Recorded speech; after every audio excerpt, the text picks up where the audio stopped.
नमस्कार दोस्तों, आप सबके साथ फिर से मैं आई हूँ लेकर समसामयिकी। और आज हम पढ़ेंगे 2 अप्रैल 2025 की समसामयिकी के मुख्य मुद्दे, करंट अफेयर्स। तो स्टार्ट करते हैं। सबसे पहला प्रश्न है हमारा, स्पोर्ट्स सेक्टर में ड्रीम 11 की मूल कंपनी फैंटेसी ने अपना मुख्यालय डेलावेयर से कहाँ स्थानांतरित किया है? तो स्पोर्ट्स कंपनी फैंटेसी स्पोर्ट्स ने अपना मुख्यालय भारत स्थानांतरित कर दिया है। इससे पहले फ़ोनपे, जेप्टो और ग्रो भी अपना मुख्यालय भारत में स्थानांतरित कर चुके हैं, जो कि अब्रॉड में थे। अगला प्रश्न है, किस गोल्फर को 3 अप्रैल को राष्ट्रीय युवा पुरस्कार मिलने वाला है? यानी कि कल जो है अर्जुन भाटी को राष्ट्रीय युवा पुरस्कार मिलेगा और ये 3 बार के जूनियर विश्व गोल्फ के चैम्पियन हैं।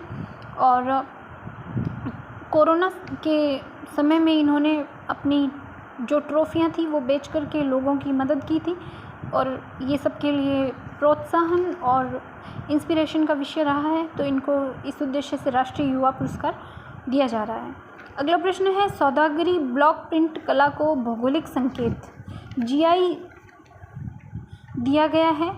ये किस क्षेत्र से संबंधित है? तो भारत में अलग अलग ब्लॉक प्रिंट चलते हैं, आपको पता होगा, और राजस्थान और गुजरात इसके लिए फेमस है, स्पेशली राजस्थान। लेकिन जो सौदागरी ब्लॉक प्रिंट है वो अहमदाबाद के जमालपुर से संबंधित है, और यहाँ के लोगों के लिए बहुत ही गौरव का विषय है।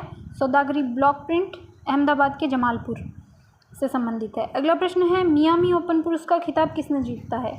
तो मियामी ओपन पुरुष का खिताब जैकब मैंसिक ने जीता है, जो चेक गणराज्य से बिलोंग करते हैं, और ये 19 वर्ष के हैं।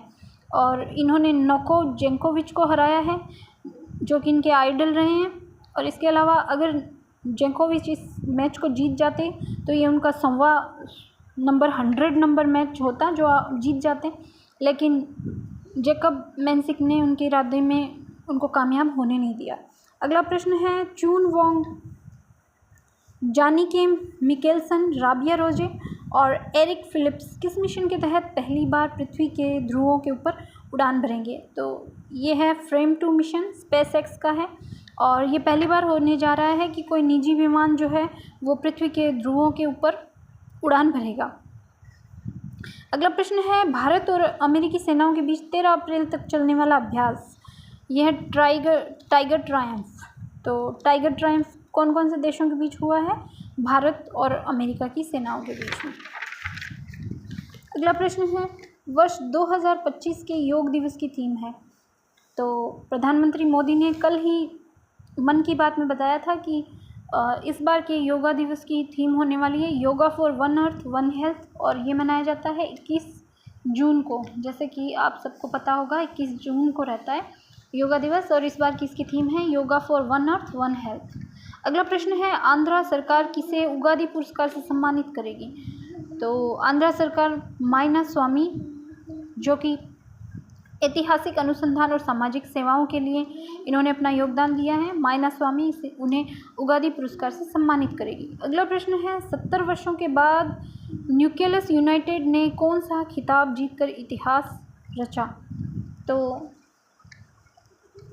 ये है इंग्लिश फुटबॉल लीग कप। तो इस बार का इंग्लिश फुटबॉल लीग कप जो है वो न्यूकैसल यूनाइटेड ने जीत लिया है। और आपको बता दूं कि इसके उपलक्ष्य में 3 लाख लोग इंग्लैंड में इकट्ठा हो गए थे और वो जश्न मना रहे थे। तो ये चर्चा में रहा है अभी। अगला प्रश्न है, यूरोपीय संघ के फंड्स का गबन करने के कारण किस दक्षिणपंथी नेता पर 2027 के राष्ट्रपति चुनाव में भाग लेने पर बैन लगा दिया गया है? इनका नाम है मरीन ले पेन। मरीन ले पेन पर गंभीर आरोप लगे हैं। ये फ्रांस से बिलोंग करते हैं, फ्रांस के दक्षिणपंथी नेता हैं, और इन पर यूरोपीय संघ के फंड्स का गबन करने का आरोप लगा है। तो इनको वंचित कर दिया गया है, जो कि आरोप सही साबित हुए हैं, और 2027 के राष्ट्रपति चुनाव से इन पर बैन लगा दिया गया है। अगला प्रश्न है, क्वांटम कंप्यूटर ने पहली बार एक रैंडम नंबर उत्पन्न किया। यूके और यूएस के शोधकर्ताओं ने कौन से कंप्यूटर में इसे खोजा है? तो ये है क्वांटिनूम के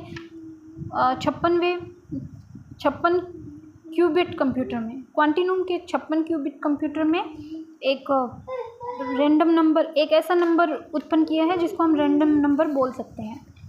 अगला प्रश्न कि 1000 टन के सोने के भंडार कहाँ पाए गए हैं? ये उत्तरी चीन क्रेटन में पाए गए हैं। जो कि उत्तर पूर्वी चीन में है। और आपको बता दूं कि जो ये चीन क्रेटन है, उत्तर चीनी क्रेटन है, ये दुनिया की सबसे पुरानी परतों में से एक है। जो धरती के नीचे परतें होती हैं उनमें से एक है।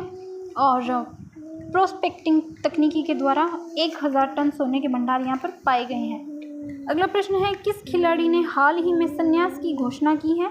जो कि भारत की सर्वाधिक इंटरनेशनल मुकाबले खेलने वाली खिलाड़ी रही हैं, और इनका नाम है वंदना कटारिया। वंदना कटारिया हरिद्वार से बिलोंग करती हैं और इन्होंने भारत के लिए सबसे ज़्यादा मैच खेले हैं।